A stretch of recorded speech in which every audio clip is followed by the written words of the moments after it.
Hola, buenas, bienvenidos a una nueva sesión del programa de Educación para la Salud, ¿Quién dijo miedo? En esta ocasión el tema que vamos a tratar es un tema que muchas veces vosotros pasáis por desapercibido, pero que os dais cuenta rápidamente cuando empiezo a preguntaros cosas, ¿no?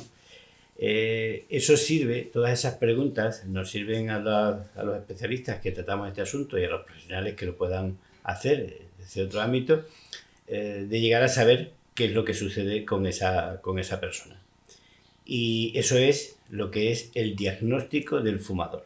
Algo que parece una cuestión sencilla, toda la gente sabe que fuma, pero llegar a hacer un verdadero diagnóstico de qué fuma esa persona, cuánto fuma, cómo lo fuma, por qué se lo fuma, en qué fase de su actuación con respecto al tabaquismo se encuentra, si es un fumador activo o es un fumador que no fuma o es un exfumador, pues muchas veces es complicado. Y también es complicado saber en la fase psicológica en la que una persona se encuentra con respecto al consumo de tabaco. Si solamente quiere dejar de fumar, o si quiere dejar de fumar y no le importaría hacer un intento, o si quiere dejar de fumar no le importaría hacer un intento y está dispuesto a hacerlo. Es decir, vamos a ver en qué fase psicológica está y sobre todo que tenemos que saber que para poder avanzar en ese proceso tenemos que estar interactuando.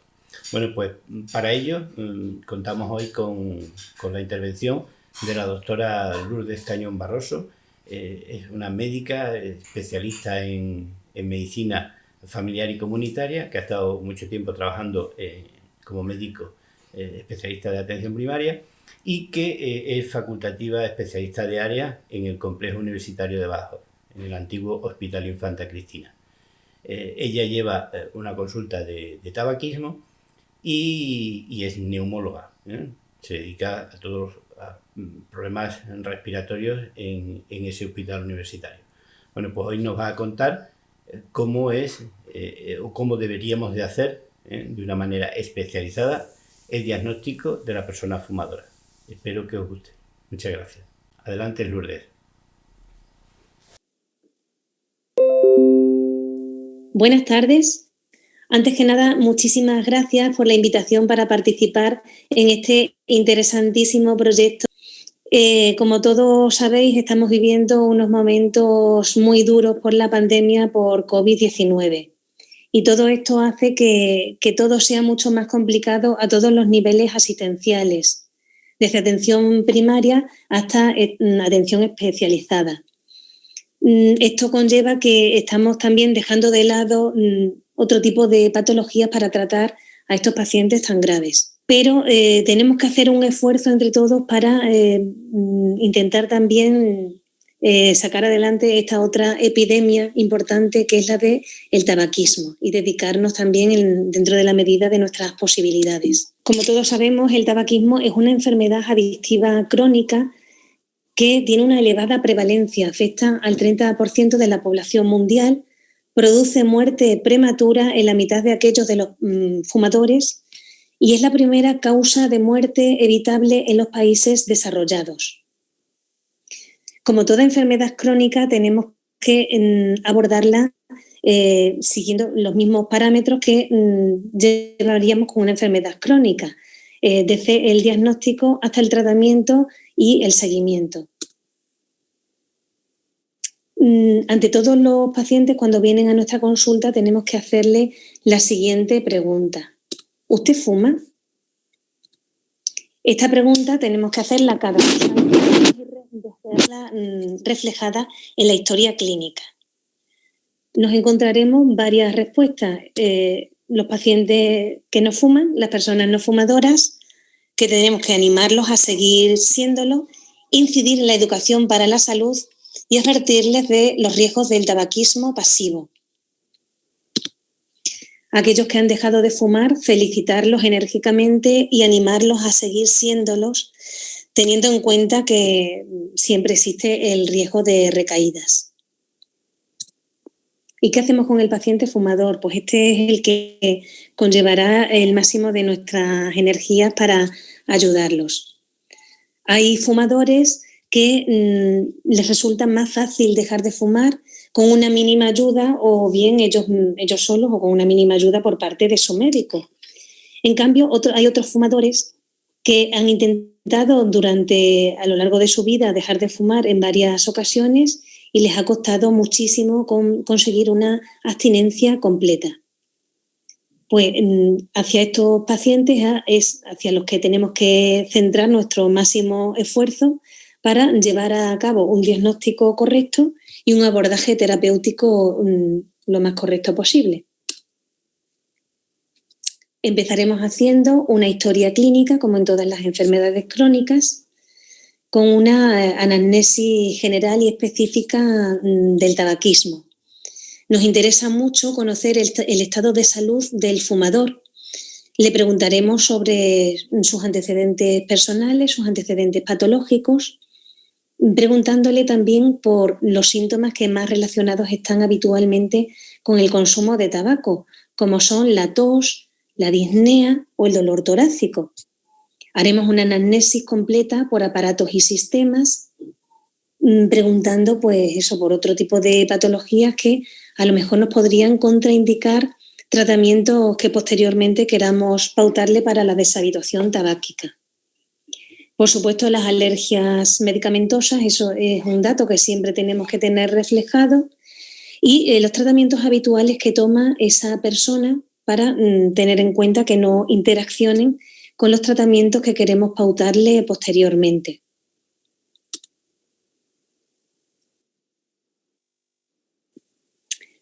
El abandono del tabaco no es un hecho puntual en la vida de un fumador, sino que es un proceso. Y entenderlo como tal, entenderlo como un proceso, nos ayudará a mejorar el abordaje diagnóstico y terapéutico del tabaquismo. Ya en 1983, Prochaska y Di Clemente describieron los estadios del cambio, que no es algo unidireccional, sino que están también muy relacionados. Y hay que tener en cuenta que las recaídas forman parte del propio proceso de dejar de fumar. Aunque, como les digo yo a mis pacientes, el hecho de que entre dentro del proceso de dejar de fumar no tiene que servir de excusa para recaer. Las recaídas pueden ocurrir sobre todo en los meses más tempranos de la deshabituación tabáquica, pero pueden estar presentes durante toda su vida. Ahí puede haber recaídas mucho más después de años, después de haber conseguido dejar de fumar. Vamos a repasar los estadios del cambio, que como ya sabéis, pues son la fase de precontemplación, en la que el fumador no se plantea ni por asomo dejar de fumar. Está contento con su situación, no ve los riesgos ni quiere ver los riesgos del tabaco, y son lo que llamamos fumadores consonantes. En la fase de contemplación están aquellos que quieren dejar de fumar, pero no son capaces de poner una fecha concreta para dejar de fumar. En esta etapa están todas aquellas personas que han hecho varios intentos de dejar de fumar a lo largo de su vida, pero siempre han fracasado. En la fase de preparación son ya los que suelen venir a nuestra consulta, por lo menos a la consulta de deshabituación tabáquica, y son aquellas personas que ya sí se plantean muy seriamente dejar de fumar y son capaces de establecer una fecha en el próximo mes. En la fase de acción están aquellos que están intentando dejar de fumar, pero todavía llevan menos de 6 meses.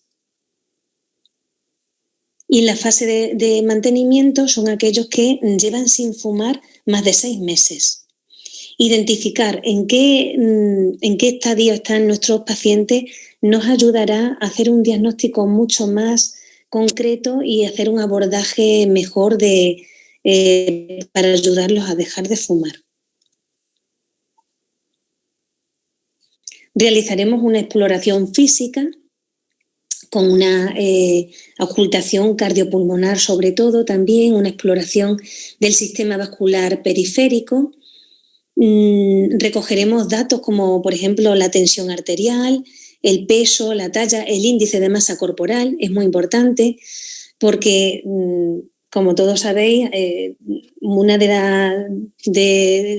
las cosas que suelen pasar también cuando alguien deja de fumar es que aumenta de peso. Esto a veces hay gente que le supone un inconveniente grave. Siempre tenemos que hacer también recomendaciones dietéticas, de ejercicio físico, en fin, todo encaminado pues a una vida saludable. Y también es interesante observar el estado de los dientes, de las uñas, del cabello, la hidratación de la piel.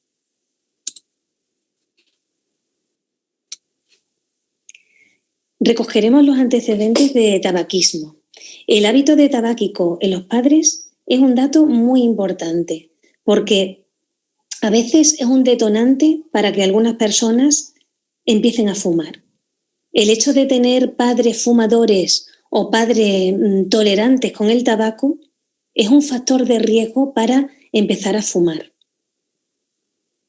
Hasta un 77% de los pacientes de mi consulta confiesan que sí, que sus padres fumaban. Es algo bastante frecuente.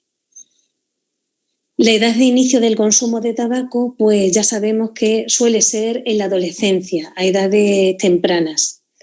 Por eso es importante hacer una prevención primaria del tabaquismo tanto en los colegios como en los institutos.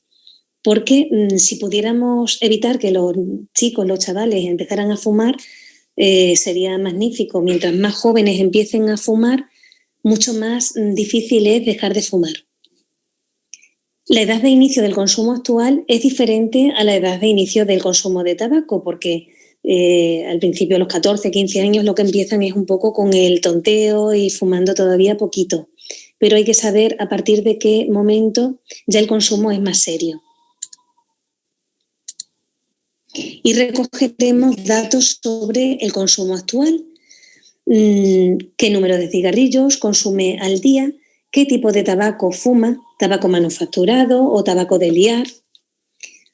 Calcularemos el índice paquetes año, que ya sabéis que se calcula multiplicando el número de cigarrillos que fuma al día por el número de años que lleva fumando y todo ello dividido por 20.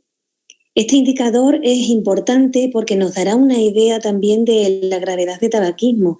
A mayor número de paquetes año, pues mayor dependencia tendrá también a la nicotina y también nos resultará más difícil que ese paciente deje de fumar.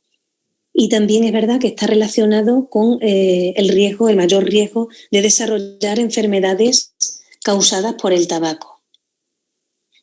Otro dato interesante es analizar el patrón de consumo.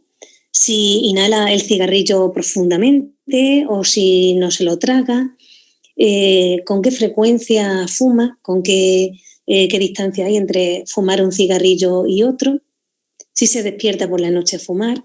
Todo ello nos dará también una idea de la dependencia que tiene y de la dificultad que nos vamos a encontrar para ayudarlo a dejar de fumar. Y, cómo no, el ámbito social y familiar en el que se mueve nuestro paciente fumador es importantísimo, porque evidentemente si todos sus amigos fuman o sus compañeros de trabajo, les será mucho más complicado dejar de fumar. Y ya ni qué decir tiene que si su pareja fuma, es mucho más difícil. Es difícil porque por una parte le estamos diciendo que se intente olvidarse de todo lo que le recuerda el tabaco, pero en casa se lo están recordando constantemente. Por eso a veces en la consulta hacemos un 2x1. Cuando vienen con el cónyuge, pues intentamos que dejen los dos de fumar al mismo tiempo y eso la verdad es que les ayuda bastante y les resulta más fácil dejar de fumar dentro de lo difícil que es, por supuesto. Debemos analizar también el número de intentos previos que ha tenido de abandono del tabaco. La existencia de intentos fallidos de abandono del tabaco puede ser un índice de la dependencia que tiene dicho fumador hacia el tabaco. Tenemos que preguntarle también el tiempo de abstinencia que ha conseguido a lo largo de su vida. Hay fumadores que no han conseguido dejar de fumar ni un solo día en su vida. En cambio, los que nos cuentan que estuvieron un año sin fumar o han estado un mes, pues siempre debemos animarles y decirles, bueno, pues mira, si conseguiste dejarlo tanto tiempo, pues ahora seguramente que con mi ayuda vas a conseguirlo seguro.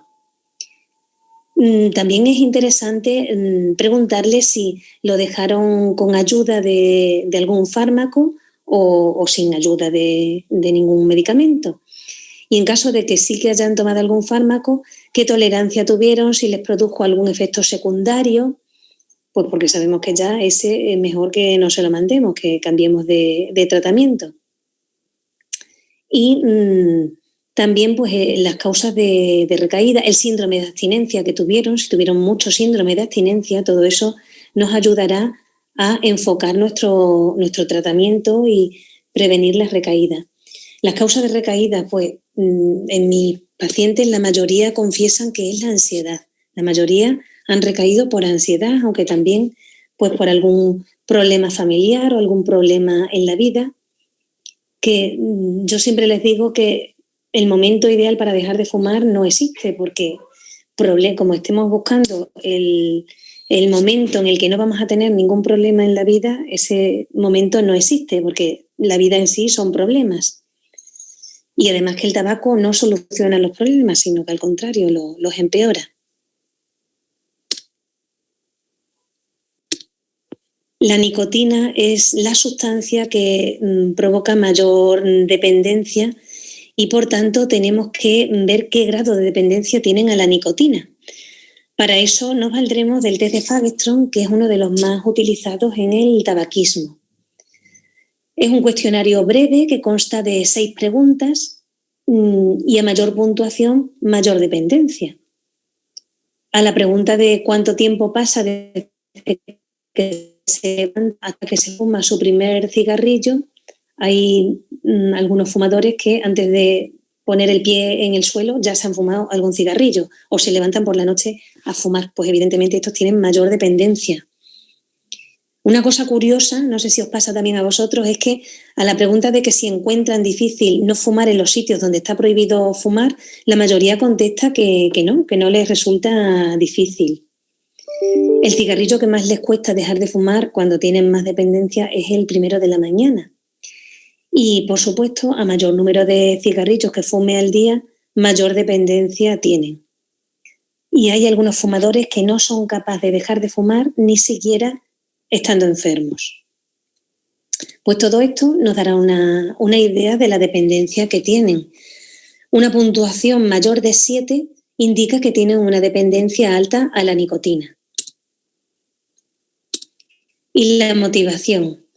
Este dato, el análisis de la motivación, es importantísimo y a mi modo de ver yo creo que es el más importante, porque mientras que un paciente no esté motivado y no tenga ganas de fumar, ya podemos nosotros hacer lo que queramos. Como yo les digo, la varita mágica no la tenemos ni milagros tampoco podemos hacer. Podemos ayudarle, podemos facilitarle herramientas para dejar de fumar, pero tienen que poner una gran parte de ellos. Este test pues mide la motivación y lo máximo es 10. Una puntuación de 8 a 10 sería una motivación alta.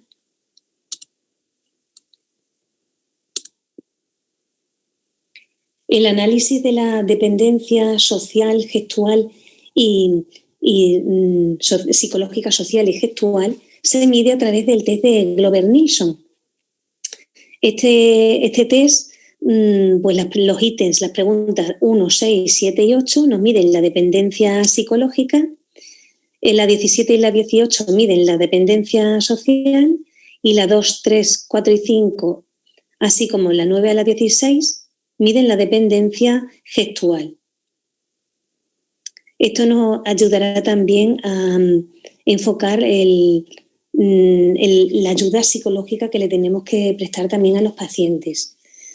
La dependencia gestual, pues siempre les decimos que hay que romper también todo lo que nos recuerde al tabaco. Entonces, cuando nos preguntan que si el cigarrillo electrónico les puede ayudar, la respuesta es que no, porque realmente al fin y al cabo no rompen esa dependencia gestual de llevarse, el gesto de llevarse algo a la boca. Tenemos que valorar también el síndrome de abstinencia.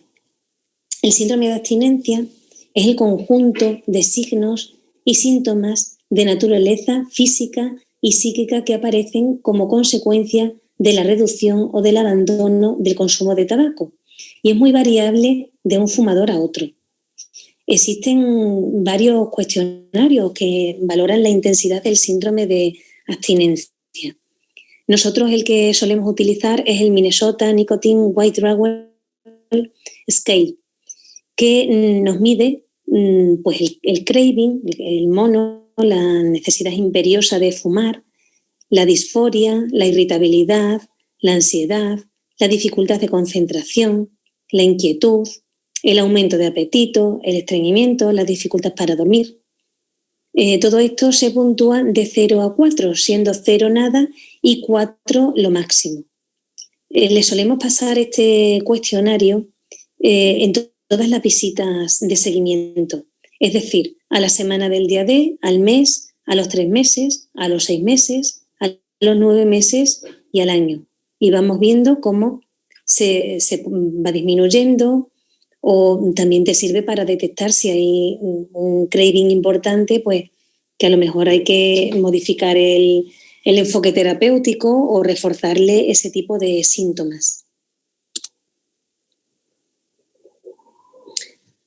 Con respecto a las pruebas complementarias, es interesante tener de partida una analítica general con un hemograma, una bioquímica, una coagulación, una radiografía de tórax. Todo fumador, todo paciente fumador tiene que tener al menos una radiografía de tórax.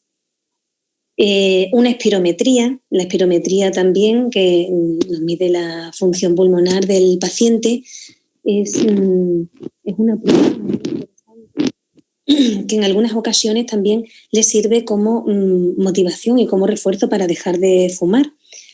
Recuerdo el caso de un paciente, un compañero sanitario que vino a la consulta y en la primera visita le hicimos una espirometría que nos dio una afectación importante. Le causó tanta impresión y le provocó tal angustia que le sirvió como motivación para dejar de fumar. Y de hecho lo consiguió, ya consiguió sus 12 meses de abstinencia, se le entregó su diploma correspondiente y me consta que sigue todavía sin fumar.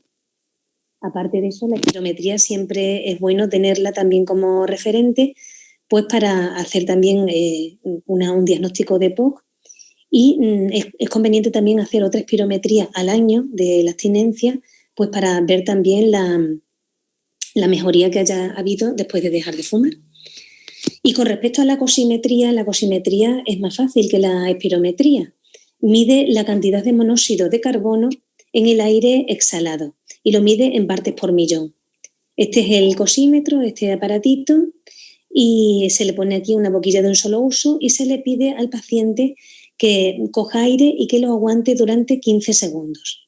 Transcurridos esos 15 segundos, pondrá la boca en la boquilla de un solo uso y expulsará el aire de manera lenta, pero hasta que no le quede nada. Todo esto pues, nos da una indicación en partes por millón del grado de monóxido de carbono que tiene. El punto de corte entre fumadores y no fumadores o fumadores más leves es 10 partes por millón. ¿Y para qué nos sirve la cosimetría? Pues nos sirve para diagnosticar el grado de tabaquismo, para validar la abstinencia, para ver si realmente lo están haciendo bien o nos están engañando, como marcador de exposición al tabaco o otra fuente de monóxido de carbono. A veces es verdad que puede dar más cifras más altas si están expuestos a otras fuentes como por ejemplo un brasero de picón o la combustión de otro tipo. Valorar el riesgo de desarrollar patologías relacionadas con el consumo de tabaco, y esta me encanta, como factor motivador o de refuerzo positivo. Los pacientes es que les hace una ilusión tremenda hacerse la cosimetría, Qué pena que ahora no podemos hacerlo en la época en la que estamos por el riesgo de aerosolización. Pero bueno, es que les encantaba. En todas las visitas se acordaban perfectamente de la cifra que tenían en la visita anterior y estaban deseando llegar para hacérsela y ver que efectivamente sus pulmones se estaban limpiando del monóxido de carbono. Espero que próximamente, en un futuro, cuando todo esto mejore, podamos volver a hacerlo con un grado de seguridad. Y mientras tanto, pues nos podemos servir un poco de la determinación de cotinina, que es igualmente válido. La nicotina se metaboliza, tiene un metabolismo hepático que se divide pues, en un 5% en N-óxido de nicotina y un 80 o un 90% en la cotinina. La cotinina se elimina por la orina, entonces podemos verlo también en un análisis de orina y puede permanecer hasta 4 días después de dejar de fumar. Igualmente, pues también nos ayuda para diagnosticar el grado de tabaquismo, para conocer el grado de dependencia física, para validar la afirmación verbal de abstinencia, para detectar la exposición ambiental involuntaria al humo del tabaco y nos puede orientar hacia la pauta terapéutica más exacta a seguir. Y ya con todos estos datos podemos establecer el grado de tabaquismo que tiene ese fumador, midiendo en función del índice paquete-año y de la cantidad de monóxido de carbono en partes por millón. Lo clasificaremos en tabaquismo de grado leve, moderado, intenso o muy intenso. Por tanto, ¿qué es lo que no debemos olvidar? No debemos olvidar que el tabaquismo es una enfermedad adictiva crónica con una elevada prevalencia que produce un alto porcentaje de muertes y que es la primera causa de muerte evitable. Es un problema sanitario de primer orden que se tiene que abordar desde todas las consultas dentro de las posibilidades de cada uno, teniendo en cuenta que es una de las actividades más coste efectivas. Se sabe que cuando la intervención sobre tabaquismo se adecúa a las características individuales de cada fumador, aumenta su eficacia y su eficiencia. El nivel de intervención a realizar en la consulta va a depender mucho de las características de cada uno.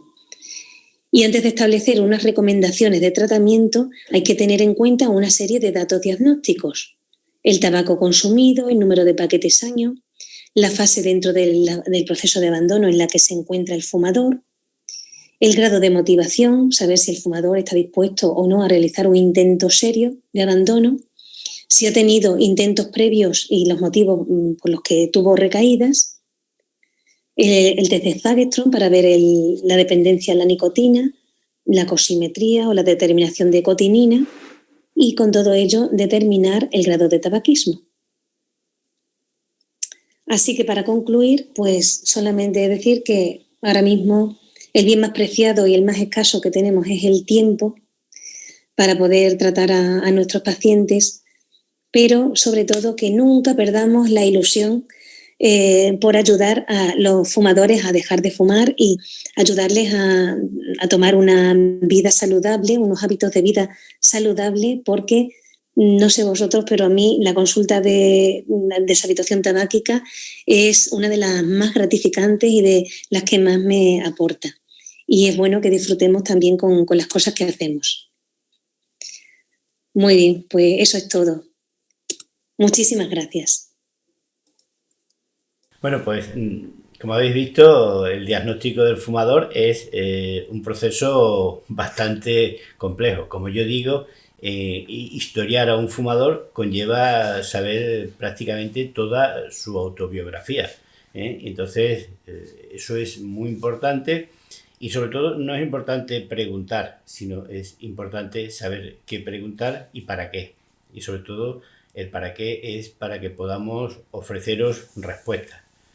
Con todo esto, probablemente pues muchos de vosotros ya os vayáis sintiendo que no solo sois fumadores, sino que sois fumadores que probablemente estéis enfermos de una enfermedad que es la adicción a la nicotina y que si somos capaces de llegar a un diagnóstico correcto, podamos encontrar un tratamiento correcto. Así que muchas gracias, Lourdes, darte todo mi agradecimiento por la participación en este programa de Educación para la Salud y sobre todo que sentirás la gratificación de todas las personas a las que intentemos llegar. Muchas gracias de nuevo. Adiós.